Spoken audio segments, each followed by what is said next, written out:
প্রত্যেকটি পরিবারের জন্য, মানুষ নয়, পরিবার হিসাবে আমরা বাংলাদেশে কতগুলো পরিবার আছে সেই পরিবারগুলোকে আমরা নির্দিষ্ট করব এবং প্রতি পরিবারকে আমরা রাষ্ট্রের পক্ষ থেকে একটি ফ্যামিলি কার্ড দিব।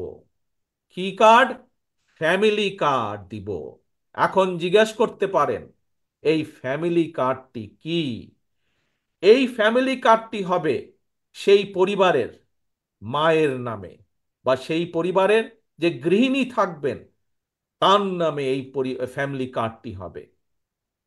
রাষ্ট্রের পক্ষ থেকে আমরা গ্রাম থেকে শুরু করে থানা জেলা পর্যায় পর্যন্ত আমরা প্রত্যেকটি পরিবারকে চেষ্টা করব একটি পরিবারের মাসিক যে প্রয়োজনীয় খাদ্যদ্রব্য যেগুলো প্রয়োজন, তার মধ্যে কিছু সংখ্যক খাদ্যদ্রব্যের একটি নির্দিষ্ট পরিমাণ সহযোগিতা করার জন্য, যাতে করে প্রত্যেকটি পরিবারের উপরে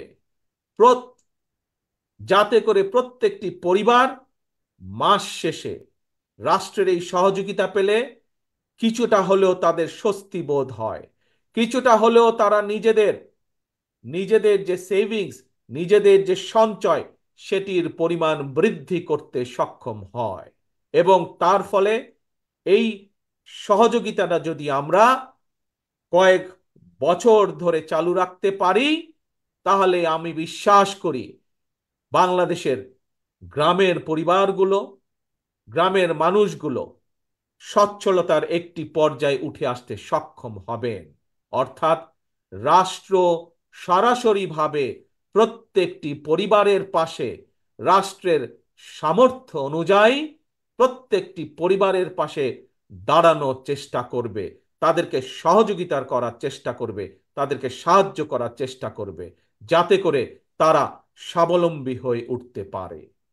প্রিয় সহকর্মীবৃন্দ, দেশ এবং জাতির ব্যাপারে, দেশ এবং জাতিকে নিয়ে একজন রাজনৈতিক কর্মী হিসাবে আমার আরো কিছু পরিকল্পনা আছে, যেই পরিকল্পনাগুলো পর্যায়ক্রমিকভাবে আমি আপনাদের সামনে ধীরে ধীরে তুলে ধরব। আজ একটি পরিকল্পনার কথা আপনাদের সামনে তুলে ধরলাম, ফ্যামিলি কার্ড।